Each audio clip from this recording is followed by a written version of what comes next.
Bonjour, c'est Monique de Lemaillerie et bienvenue dans la zone tricot. Nous sommes rendus à la réalisation de la troisième étape de notre projet mystère. Mais avant de poursuivre dans cette veine, j'aimerais vous informer des nouvelles de Lemaillerie qui, somme toute, sont courtes cette semaine. Alors, on a des petits produits qu'on a reçus. La laine, on est pas mal tout à la même place, là, avec tout ce qu'on a reçu jusqu'à maintenant. Mais Chantal a trouvé des produits assez intéressants, je trouve. Donc, c'est un support à charte, d'accord, qui vient en séparé, plutôt que celui-ci, qui est comme un petit livre, d'accord, qui est toujours disponible, soit dit en passant. Alors, ça ici, c'est un petit bidule dans lequel on pose la plaquette de métal. Il y a une règle aimantée sur laquelle on met, c'est-à-dire l'élément métallique, on met le patron, et la règle migre pour vous donner là où vous êtes rendu dans votre patron, d'accord? Et ça vient aussi avec, en fait, c'est pas un trio, tout se vend séparément, une règle qui est une loupe, en fait, parce que, tu sais, les filles qui ont 39 ans comme moi, là, alors, on a besoin de voir plus clair, on a besoin que les grilles soient agrandies si on n'a pas accès à un photocopieur qui agrandit. Alors, cette règle-là agrandit les micro-carrés de nos grilles. Ça fait autant sur le petit kit ici que le petit livret en dessous, d'accord? Parce que c'est aimanté. Alors, voilà, disponible. Venez nous voir en magasin, plusieurs exemplaires, des beaux petits gadgets à compléter pour la tricoteuse là, qui cherche à remplir son petit sac de gadgets. D'accord? Alors, voilà. Alors, bienvenue à la troisième étape du projet mystère de la zone tricot. Alors, bien que vos suggestions de projet rentrent tranquillement pas vite, hey, j'attends encore de savoir de quoi il s'agit. Alors, j'attends vos suggestions. Toujours le même petit prix. Les petits porte-mailles en bois d'essence, c'est-à-dire en... Mon Dieu, je suis un peu à l'envers, avec des essences de bois différentes. Alors, vous aviez vu ça au début, là, il y a quelques semaines. Toujours attribuable à la personne qui va deviner de quoi il s'agit. D'accord? Alors, pour revenir un petit peu sur notre projet, on a fait 7 mailles, 7 côtes mousse en moutarde, d'accord? On a tourné à 90 vers côté horaire, on a fait charbon, on a fait la même chose avec gris.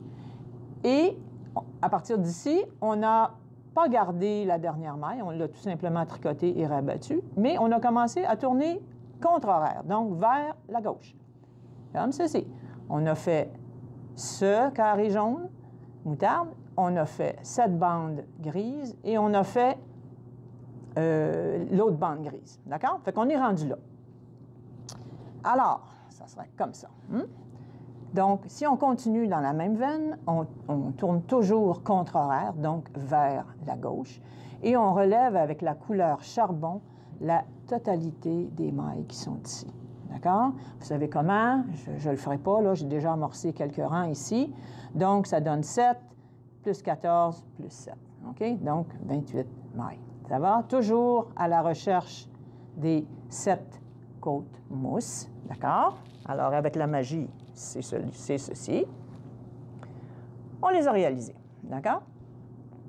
Au lieu de les rabattre, ce que vous allez faire comme d'habitude, là, vos 7 côtes mousse, et au lieu de rabattre, vous allez passer les mailles ici en attente sur un fil, soit une couleur contrastante parce qu'il faut voir les mailles là, pour la prochaine étape, qui sera la semaine prochaine, d'accord? Alors, passez vos mailles, c'est-à-dire dans un fil de couleur contrastante et attendez-moi, d'accord?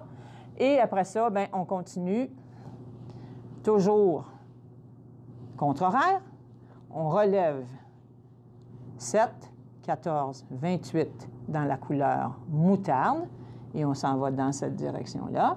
On cherche toujours à faire les 7 côtes mousse, d'accord? Ici, il y en a 1, 2, 3, donc il y en a d'autres à faire. Ça va? Et vous allez rabattre ces mailles-là, d'accord? Et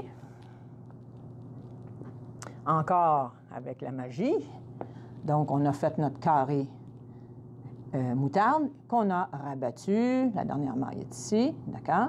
Et encore, contre-horaire, vous allez mettre les 28. Ici, on en a remonté 35 parce qu'on en a 7, 21, 7. D'accord?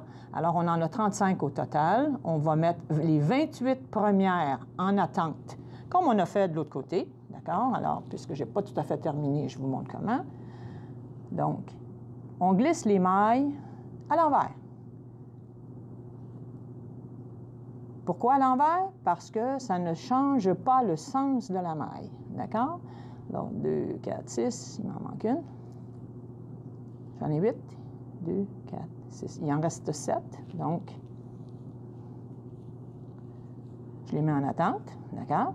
Et avec le fil charbon, qui est raccroché sur d'autres choses, tiens, on va le reprendre, vous allez rabattre les 7 dernières mailles. D'accord? Comment on fait ça?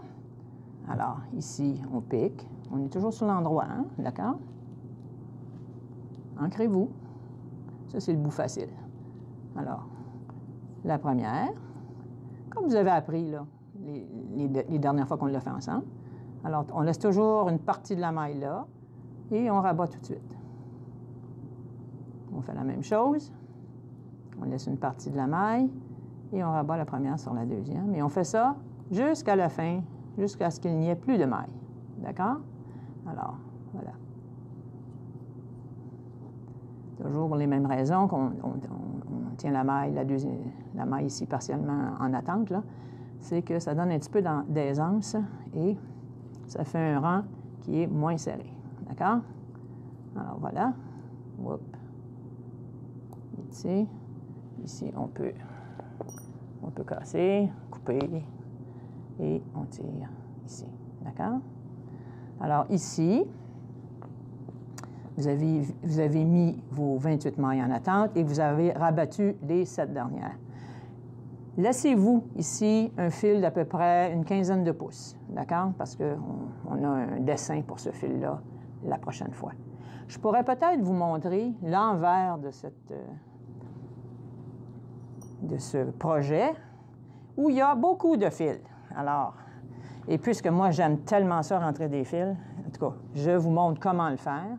Pour celles qui savent faire du jacquard tissé, vous auriez certainement pu tisser vos laines là, au fur et à mesure, mais bon, la plupart des gens là, s'enlignent à rentrer des fils avec une aiguille. Et je vous suggère, là, je vais le faire avec un fil contrastant, là, le fil jaune sur la laise charbon. Séparer la maille comme ceci, d'accord? Et travailler en diagonale. Pourquoi en diagonale? Parce que s'il y a de la tension, si ça tire, si on tire, la diagonale, le fait de rentrer les laines en diagonale font qu'ils restent en place. Ils ne se déferont pas. OK? Alors, ce que ça donne, c'est ceci. OK? Puis, sur l'endroit, il n'y a rien qui paraît. Ça, c'est des petits mouchets dans la laine. D'accord? Et si ça vous en prend un petit peu plus, bien, allez dans l'autre direction. C'est bien correct aussi. Alors, vous séparez les laines. Un bout pointu, à ce moment-ci, ça sert, ou une aiguille plus fine. C'est comme vous voulez. Mais séparez la laine, comme ça, vous êtes sûr de ne pas passer de l'autre côté et que votre laine jaune paraisse dans une laise charbon. D'accord? Alors, voilà, c'est simple de même. Fait qu'on les rentre. On les rentre toutes. Et voilà. Et, évidemment, on coupe un petit peu. Pas trop ras, parce qu'on ne veut pas que le petit bout... Si on coupe trop ras, ça force la pointe à traverser. Alors, laissez un petit demi-pouce, là, d'accord? Et puis, voilà, faites quelque chose de joli, tiens. Vous avez le choix, c'est vous le designer. Alors, à ce moment-là, votre imagination, c'est votre limite. Voilà, d'accord? Alors, je vais reprendre un petit peu nos opérations. On a fait un carré jaune. Excuse-moi, on a fait le carré charcoal, on a fait le carré jaune, puis on a refait le grand carré charcoal. D'accord? Alors, nous avons mis 28 mailles, les 28 premières ici, en attente. Celle-ci, c'est la réalisation du carré jaune, donc il n'y a rien à faire.